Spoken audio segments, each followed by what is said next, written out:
Ang Mindanao ang bukod-tanging pook geographical sa Pilipinas na may malaking bilang ng mga Muslim. Ang pinakatimog na bahagi ng Mindanao, partikular ang lalawigan ng Maguindanao, Lanao del Sur, Sulo, at Tawi-Tawi, na bahagi ng nagsasariling rehiyon ng Bangsamoro sa Muslim na Mindanao ay tahanan ng nakararaming Pilipinong Muslim. Dahil sa malawakang kahirapan, pagkakaiba-iba ng relihiyon, ang pulo ay kinakitaan ng paghihimagsik ng mga komunista, pati na rin ng mga kilusang armadong separati. Isinunod ang pangalan ng Mindanao sa mga Maguindanao na bumubuo sa pinakamalaking kasultanan ayon sa kasaysayan, at makikita sa mga mapa na ginawa noong ika-17 at ika-18 taon na nagmumungkahi na ang pangalan ay ginamit upang tukuyin ang pulo ng mga makapangyarihang katutubo ng panahong iyon. Unang lumaganap ang Islam sa rehiyon noong ika-13 taon sa pamamagitan ng mga mangangalakal na Arabe mula sa kasalukuyang Malaysia at Indonesia. Bago pa man maganap ito, ang mga katutubo ay pangunahing mga animista na naninirahan sa mga maliliit na pamayanan. 2.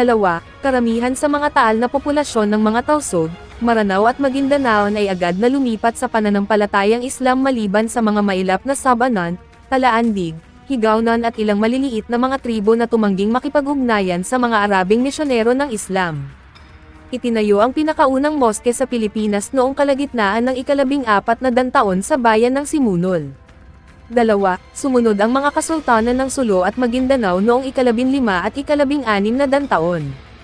Noong huling bahagi ng ika-16 taon hanggang unang bahagi ng ika-17 taon, naganap ang unang pagtatagpo sa mga Kastila.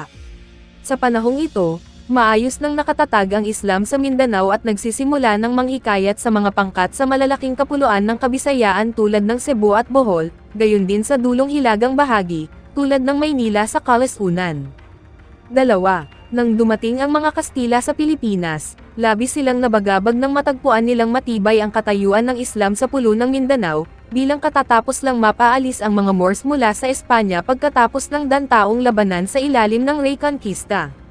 Sa katunayan, ang pangalang Moro ay wikang Kastila para sa Moors na ibinigay sa mga Muslim na naninirahan sa Mindanao. 2. Pinangalanan ni Villalobos na si Saria Caroli ang pulo ng Mindanao nang maabot niya ang dalampasigan nito. Isinunod ito kay Carlos V ng Banal na Imperyong Romano, at ay ng Espanya.